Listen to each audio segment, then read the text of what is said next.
Swing on, hit to the gap in right center field. That ball's a laser shot as well. Giddy up, God! A home run by Big G. Giancarlo Stanton and the Yankees. They're making noise here in Tampa. Back-to-back-to-back home runs. 3-0, New York. From MLB.com, this is the Morning Lineup Podcast. I'm your host, Matt Monaghan. Today is Wednesday, August 20th. And can we just hand Tarik Skubal the Cy Young Award now? We can't? We have to play a full season? All right, good to know. Skubal dueled with other Cy Young hopeful Hunter Brown in a showdown you have to see.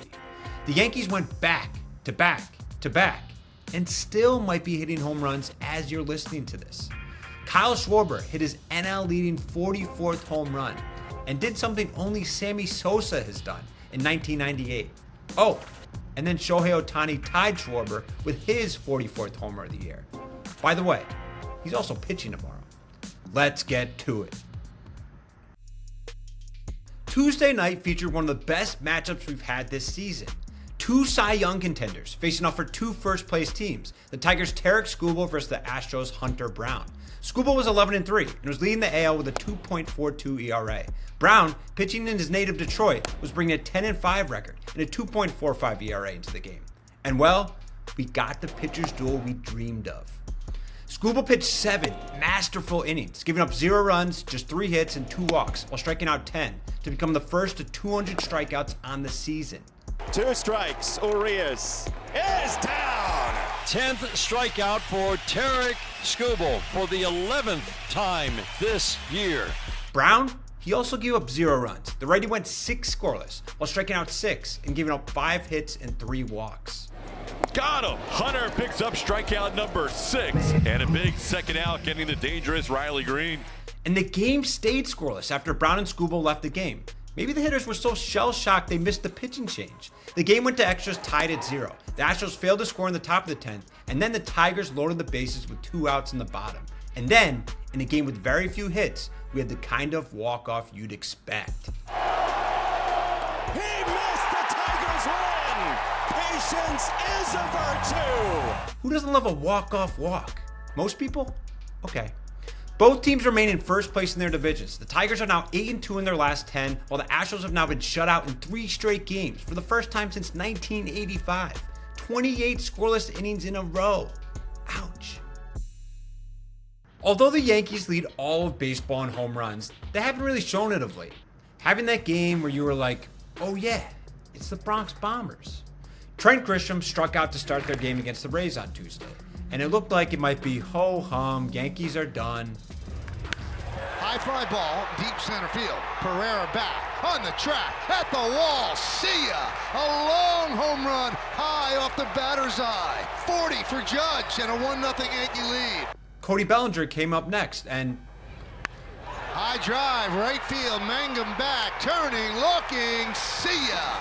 The Yankees go back-to-back. A home run for Bellinger, it's 2-0 Bombers. Giancarlo Stanton wouldn't do it to them, would he? High drive, right center field, Mangum back, track, wall, see ya! The Yankees go back to back to back, and they lead 3-0. Back to back to back home runs. The Yankees' 3rd time doing that this season. Only 2 others have done it in MLB history 3 times. Judge's 40th homer gives him 4 40 homer seasons, tied with Mickey Mantle and behind Gehrig and Ruth. Pretty good company. The 3 homers would just be the start, as the Bombers would hit 9 total, tied for the most the Rays have ever given up.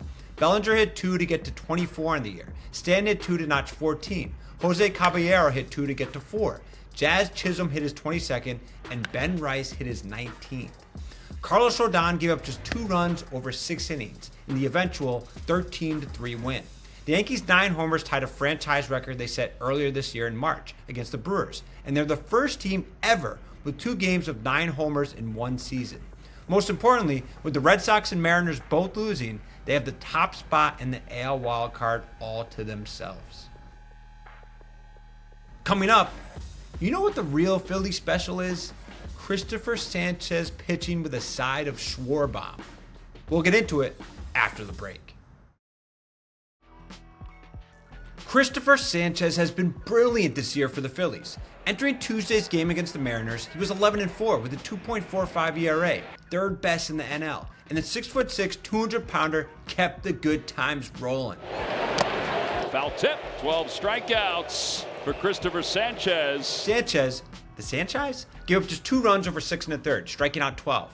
But did he have enough offense? Yeah, he had a guy that eats pitchers for breakfast. High fly ball out to right field. It is on cue. Solo home run, Kyle Schwarber. Kyle Schwarber hit his 44th homer of the year, tied for the NL lead.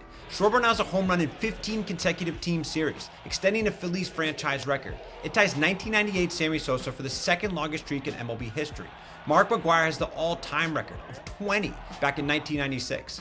The Mariners briefly tied the game at 4 after Sanchez left the game, but JT Realmuto hit a go-ahead 2-run homer in the 8th to give Philly a 6-4 win. They remain 5.5 games up on the Mets in the NL East, and as my college friend from Philly, PJ Strictly Bidness used to say, "Yo mano, how about them Phils?" Elsewhere around the league, Ohtani rifles a ball to right field. Does it have the carry? It does. Home run number 44 for Ohtani. what if Shohei Ohtani played his entire career 1 mile above sea level? Would we run out of baseballs? Would we have to start playing with kickballs? Ohtani hit a 115.9 mile per hour laser for his 44th homer of the year, tying Schwarber for the NL lead. LA beat the Rockies 11-4. Ohtani's 44 homers are also the most through 126 games in Dodgers team history. Don't look now, but the Royals just won their 5th in a row, beating the Rangers 5-2. Seth Lugo gave up just 2 runs over 6 1/3, while Vinny Pasquantino hit his 24th of the year and Bobby Witt Jr. hit number 18. Casey is now just 2.5 games out of an AL wildcard spot. George Springer hit his 20th, and old man Max Scherzer, he's older than me, gave up just 1 run over 6 innings to get the Blue Jays a 7-3 win over the Pirates. They stay 5 games up on the Yankees in first. The Cubs swept a doubleheader from the Brewers, the Brewers' first back-to-back losses since July 25th, July 26th. Owen Casey, the Cubs' top prospect and the next great MLB redhead, had 4 RBIs over the 2 games, including his first ever home run. Chicago remains comfortably in the first wildcard spot in the NL. The Mets crushed the Nationals 8-1, getting 10 Ks over 8 innings from David Peterson. Their offense also hit 4 homers, including Juan Soto's 31st and Brett Beatty's 14th. They hold on to the 3rd slot in the NL wildcard. Some bad news though. Francisco Alvarez went on the IL with a thumb sprain. The Mets catcher hopes to return in a few weeks for the stretch run, but he could be out for the regular season. The Braves came back, down 10-4 in the 7th, to beat the White Sox 11-10. Ozzie Albies had 3 hits and Jurickson Profar his 10th to complete the Braves' second comeback of 6 runs in the last week. The Reds stayed just 1 game back of the Mets for that final wildcard spot as they topped the Angels 6-4. Hunter Green continued his stellar season, striking out 12 and giving up just 3 runs over 6 1/3. He now holds a 2.63 ERA and 91 strikeouts in 13 starts this year.